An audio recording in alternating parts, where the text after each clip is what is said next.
Hey there, friends. I want to go over the 10 commandments of concealed carry. These aren't necessarily mine, but I do want to share them on my channel, so let's get right to it. All right, number 1.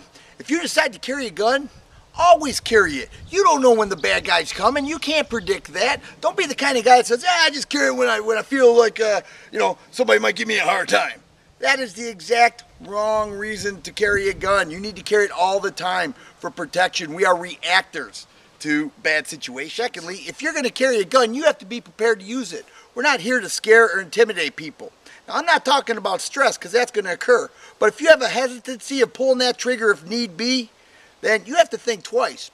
Most of the time a gun is pulled, it's never actually shot. But the fact that we have the ability to do that means that we are prepared if in fact we have to use it. Number 3, don't let carrying a gun make you reckless. Don't be the kind of guy that says, hey, what's going on over here? What? That's stupid. You can't be reckless. You're going to find yourself in jail if you're reckless. You pull your gun, you have to be ready to use it. You're not going to be, hey, is there a problem over here? That stuff may work in movies, but it doesn't work in real life. Number 4, get the license required by your state. Don't become a YouTube commando, watch videos, and think you know everything it takes to carry a gun.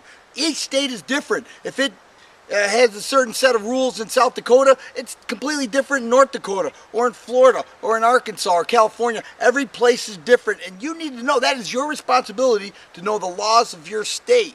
5th, know what you're doing. Don't be the kind of guy who buys a gun, shoots a box of ammo, and then puts it in the nightstand. Get out there, practice your gun, know that gun inside and out. Know some of its tendencies, all about the trigger pull, different situations, what it's like when it's cold out, warm, different types of environments. That will only help you. You do that when you learn how to drive a car, but for some reason people get a gun and they feel like if they can pull the trigger, they're good enough, and that's not enough. That is not enough. Number 6, concealed means concealed. This is not a debate over what's better between open carry and concealed carry. It's not that at all. It's when people go, hey, check this out, huh? You didn't know I had this? Yeah, I carry a gun. Yeah, man. I'll be able to take care of business. That's not how it is. Matter of fact, the people you're around shouldn't even know that you have a firearm on you. So it means concealed. Keep it concealed. You don't need people knowing your business. Number 7, be familiar with your firearm.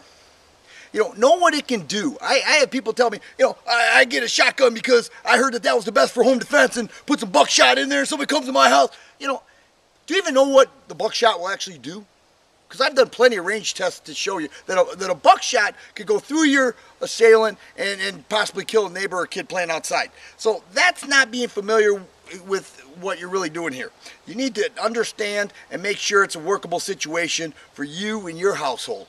It's not a one-size-fits-all. Number 8, understand the fine points of the law. Now, every state is different. So you watch a YouTube video and somebody's doing something in North Dakota, doesn't mean that you could do it in South Dakota or Florida or anywhere else. You have to understand the fine points of the law and live by those. Or once again, you're going to end up in jail and say, well, I saw a YouTube video and somebody in Alaska did it like this. Well, every state's different. You have to know that. That's your responsibility. Number 9, carry an adequate firearm. I think it's cool when husbands and wives go to CPL training together and they both get their carry permits and they both make that commitment. And then I hear the guy say, well, I got her a .357 Magnum because I want her to be able to, that's stupid. Get something that she can handle. Go to the range, figure it out. Try a 32 auto, try a 22. I start all people on 22 first. People that think it's funny and cute to get something that's overpowering for somebody, it's going to drive them right away from the sport. They're not going to want to carry a gun. And I don't blame them. So, be smart, carry an adequate firearm. All right, number 10, use common sense. That little thing inside your head. Carrying a gun is a huge responsibility, and it requires a big-time commitment.